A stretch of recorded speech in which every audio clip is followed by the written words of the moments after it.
mein Bruder hatte die beste Idee. Und zwar haben wir uns überlegt, dieses Bild an einen von euch zu verlosen. Hallo und herzlich willkommen zu einem neuen Video von mir. Heute möchte ich euch zeigen, wie ich eigentlich meinen Malprozess so mache. Ich male ja einige meiner Bilder selbst, mache das eigentlich schon seitdem ich denken kann und kriege da immer wieder viele Fragen, wie ich das eigentlich mache. Da nehme ich euch heute so ein bisschen mit. Und das Ganze ist heute nicht so als Anleitung zu verstehen, sondern eher so ein bisschen als Inspiration. Ich gebe euch dabei so ein bisschen Tipps und Tricks an die Hand. Wir legen jetzt einfach mal los. Ich beginne damit, dass ich euch erstmal zeige, was ich überhaupt vorhabe. Kommt mal kurz mit. Ich habe mir gedacht, dass ich vielleicht mit einem Bild anfange, was dieser Art entspricht, also mit Strukturpaste. Da fragt ihr mich immer ganz viel, welche ich da verwende etc. Ich verlinke euch übrigens auch einige Produkte in der Infobox, da könnt ihr mal reingucken. Und dann habe ich dieses Bild angefangen vor ein paar Tagen. Das möchte ich auch gern fertig machen. Ich habe hier schon eine Leinwand stehen. Das ist ein altes Bild, was ich mal gemalt habe. Das gefällt mir gar nicht mehr. Deswegen werde ich diese Leinwand einfach wiederverwenden und daraus sowas wie dieses hier machen. Das habe ich übrigens vor, ich glaube, über einem Jahr oder so gemalt. Diese Technik, die ich da angewendet habe, die ist so im Prozess entstanden. Oft entstehen die Dinge einfach während des Malens. Ist bis heute eines meiner Lieblingsbilder. Ich male aktuell immer am Küchentisch. Ich hätte ja nur zu gerne mein eigenes Atelier, wo ich einfach immer alles liegen lassen kann, aber das ist Zukunftsmusik. Mache ich hier erstmal alles frei und lege was unter. Dafür verwende ich meistens einfach eine alte Gardine, nämlich die hier. So, und da wir heute mit Strukturpaste arbeiten werden, stelle ich mir die gleich mal her. Ich glaube, wir fangen auch mit dem Bild mit Strukturpaste an.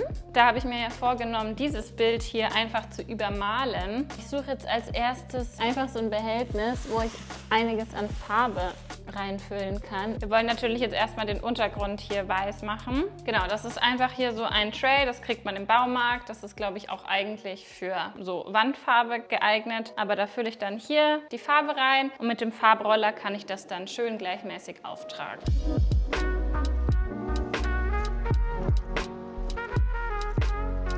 Dann gehen wir doch mal dem nicht so schönen Bild hier an den Kragen. Was ich auch noch manchmal mache, ist, ich verwende Wandfarbe, weil die eigentlich auch ziemlich gut deckend ist. Ich habe jetzt hier auch noch so ein bisschen was übrig, die hatte ich im Wohnzimmer gestrichen. Damit werde ich jetzt einfach die weiße Farbe hier noch so ein bisschen strecken. Die ist zwar nicht rein weiß, aber das wird nicht auffallen, wenn wir später auch noch mit der Strukturpaste arbeiten. Wandfarbe immer gut verrühren, bevor ihr sie verwendet. Ich nehme dafür einfach so einen Plastiklöffel. So, und das fülle ich jetzt einfach da dazu.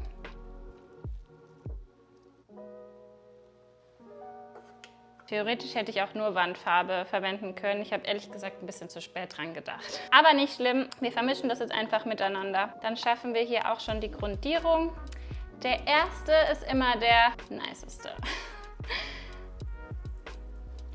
Wenn ihr mit Farbrollern arbeitet, dann achtet darauf, dass eure Rolle genug Farbe hat und dass ihr nicht die Rolle entlang schiebt, weil dann eure Leinwand einfach nicht deckend wird. Schaut, dass ihr wirklich nur mit minimalem Druck lange Striche hoch und runter, und sobald ihr das Gefühl habt, dass ihr jetzt drücken müsstet, um noch ein bisschen mehr Farbe rauszubekommen, dann tunkt wieder neu ein und benetzt sie wieder neu mit Farbe, weil ihr ansonsten einen sehr ungleichmäßigen Farbauftrag bekommt und dann eventuell der Hintergrund durchscheint. Und dann fahrt auf jeden Fall auch immer lange Bahnen, also nicht so, sondern lang, damit die Farbe eben auch gleichmäßig aufgetragen werden kann.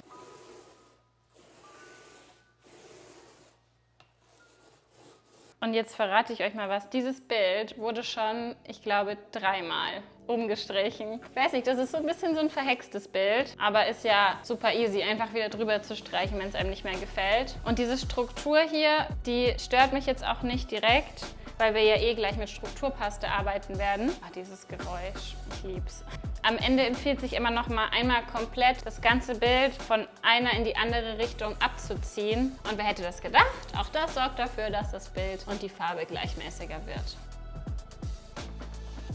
Das Unschöne bei Bildermalen ist immer, dass man dann so Grundlagen immer erst trocknen lassen muss. Deswegen legen wir das jetzt auf Seite und in der Zwischenzeit, solange das ein bisschen antrocknet, damit wir die zweite Schicht machen können, fange ich mit dem nächsten Bild an.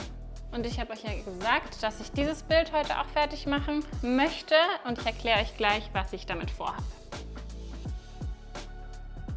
Ich habe dieses Bild pink grundiert und dann sieht man hier unten drunter, sieht man noch so ein bisschen Neonfarbe rausspitzen. Als ich die Acrylfarbe aufgetragen habe, da war die auch so ein bisschen strukturiert und als sie dann getrocknet ist, war alles komplett flach und ich liebe es aber, wenn Bilder so ein bisschen Struktur haben und deswegen habe ich dann noch mit der Strukturpaste drüber gearbeitet und die Strukturpaste werde ich jetzt wieder in diesem Neonorange streichen. Neonfarbe ist so nice. Oh mein Gott. Und um das jetzt mit einem schönen Farbverlauf auftragen zu können, verwende ich hier einen sehr weichen Pinsel, sowas wie den hier. Der ist sogar schon schön abgeschrägt. Damit gehe ich jetzt einfach hier über die Strukturpaste.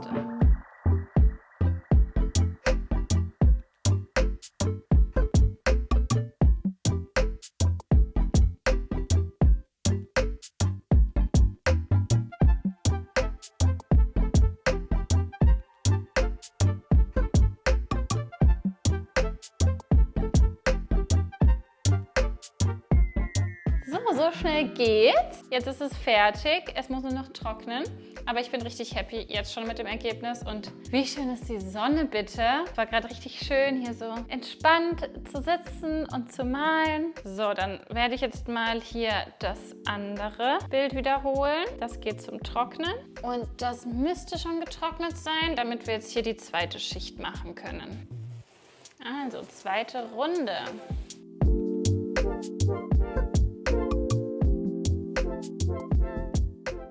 So, ich habe jetzt eigentlich diese Schicht fertig, aber ich habe hier noch Farbe übrig, deswegen mache ich noch eine dünne Schicht oben drüber. Ich glaube, so eine dritte Schicht wäre schon nicht verkehrt. Dann lassen wir das nochmal trocknen und in der Zwischenzeit mache ich einfach noch ein neues Bild. Okay, das trocknet jetzt hier und ich fange jetzt das dritte Bild an. Das Bild, das ich an euch verlosen werde. Und zwar werde ich das mit Strukturpaste machen und so ein bisschen Farbe, glaube ich, integrieren. Aber das sehe ich jetzt erst gleich, je nachdem, wonach ich mich fühle. Als erstes werden wir auch dieses Bild hier grundieren.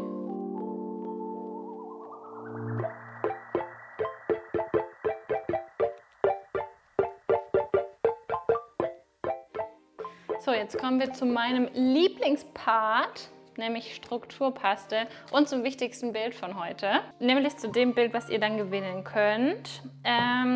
Strukturpaste ist einfach so was Nices. Ich arbeite so gerne damit. Ich habe mir jetzt gerade erst wieder hier so einen neuen Eimer davon gekauft. Schaut mal, so nice. Einmal hier noch Satisfying Content.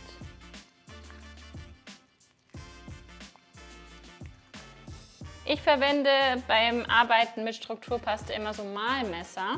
Damit kann ich hier am besten die Strukturen bearbeiten und dann probiere ich mich einfach aus, welche Größe und welche Form für das jeweilige Bild passen. Ich glaube, ich fange jetzt erstmal mit dem hier an, um so ein bisschen Strukturpaste drauf zu bekommen aufs Bild und dann schaue ich weiter.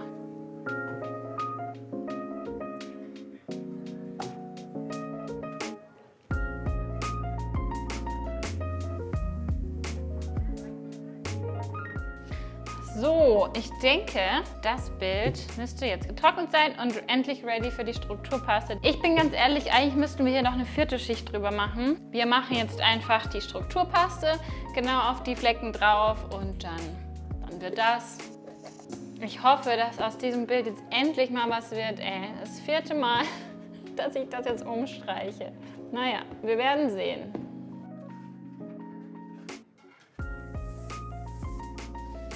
So, und ich bin richtig happy mit dem Ergebnis. Endlich mal wurde mal Zeit nach dem vierten Mal überstreichen. Mir gefällt es echt gut. Tada! Was mir bei meinen Bildern allgemein noch fehlt, sind Schattenfugenrahmen. Ich habe selbst noch nie einen gebaut. Ich blende euch hier mal ein, wie das aussehen kann. Ich möchte sowas auf jeden Fall mal selbst bauen. Vielleicht mache ich sogar ein YouTube-Video draus. Also wenn euch das interessiert, seid auf jeden Fall dabei. Und jetzt kommen wir aber zum wichtigsten Teil. Das ist das Bild, das ich an euch verlosen werde. Ich bin auch damit richtig happy. Ich bin heute allgemein sehr happy mit den Ergebnissen. Aber was ihr tun müsst, um teilzunehmen, ist einfach nur mich auf YouTube abonnieren und einen Kommentar hinterlassen. Und schon seid ihr dabei. Und ich werde dann in 2 Wochen den Gewinner auslosen. Genau, das wird dann zu euch nach Hause geschickt. Ich hoffe, ihr konntet heute aus dem Video so ein bisschen was für euch mitnehmen. Wenn ihr noch irgendwelche Fragen habt, dann schreibt mir es auch gerne in die Kommentare. Und dann freue ich mich jetzt schon, wenn ich euch wieder im nächsten Video sehe. Bye bye!